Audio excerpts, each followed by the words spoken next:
ಕೊರಟಗೆರೆಯಲ್ಲಿ ನೂತನವಾಗಿ ಪ್ರಾರಂಭವಾದ STMS electrical vehicle showroom. ನಮಸ್ಕಾರ ವೀಕ್ಷಕರೇ, ನೀವು ನೋಡ್ತೀರಾ ತೋವಿನಕೆರೆ ಸುದ್ದಿಗಳು. ಕೊರಟಗೆರೆ ನಗರದಲ್ಲಿ ನೂತನವಾಗಿ ಬ್ಯಾಟರಿ ಚಾಲಿತ ದ್ವಿಚಕ್ರ ವಾಹನ ಶೋರೂಮನ್ನು ಶಿವಗಂಗಾ ಚಿತ್ರಮಂದಿರದಲ್ಲಿ ಪ್ರಾರಂಭಿಸಲಾಯಿತು. ಈ ಸಂದರ್ಭದಲ್ಲಿ ಶಿವಗಂಗಾ ಚಿತ್ರಮಂದಿರ ಮಾಲೀಕರಾದ ಪ್ರಶಾಂತ್ ರವರು, ರಾಜೇಶ್ ಆರ್, ವೆರ್ನಿಕಾಲ್ ಆಲ್ ಇಂಡಿಯಾ ಪ್ರಮೋಟರ್ಸ್, ರಫೀಕ್ ಬಸಾಫೂರ್, Murthy NR, Suleman NB, Chandru rotary ಮತ್ತು ತಬಿತಾ ಲಕ್ಷ್ಮಿ ಹಾಗೂ ಭವ್ಯ ಸುರೇಶ್ ಎನ್ಯೂರವರು ಭಾಗವಹಿಸಿದ್ದರು.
ಈ ಮಧ್ಯಾಹ್ನದ ಶುಭ ಸಂದರ್ಭದಲ್ಲಿ ನಾವೆಲ್ಲ ಇಲ್ಲಿ ಕೂಡಿರೋದು ADMS ವತಿಯಿಂದ ಕೂಡಿದ್ದೀವಿ. ಈ ADMS ಅಂದರೆ ಧಾರವಾಡದ ಒಂದು company, electric vehicle manufacturing company. ಈ ಕಂಪನಿನ ಮೊಟ್ಟ ಮೊದಲನೆಯದಾಗಿ ಕರ್ನಾಟಕದಲ್ಲಿ ತಂದಿರ್ತಕ್ಕಂಥ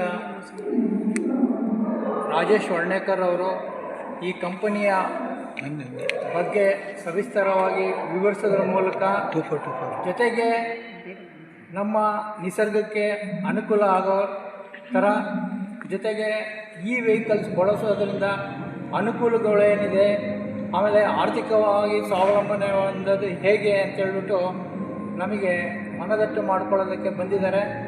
ಅವರು ಈ ಕಂಪನಿ ಬಗ್ಗೆ ಸವಿಸ್ತಾರವಾಗಿ ಹೇಳ್ಕೊಡಲಿ ಅಂತ ಹೇಳ್ಬಿಟ್ಟು ನಾವು ಅವರನ್ನು ಸ್ವಾಗತ ಕೋರೋಣ. ದಯವಿಟ್ಟು ಚಪ್ಪಾಳೆ ಮೂಲಕ ರಾಜೇಶ್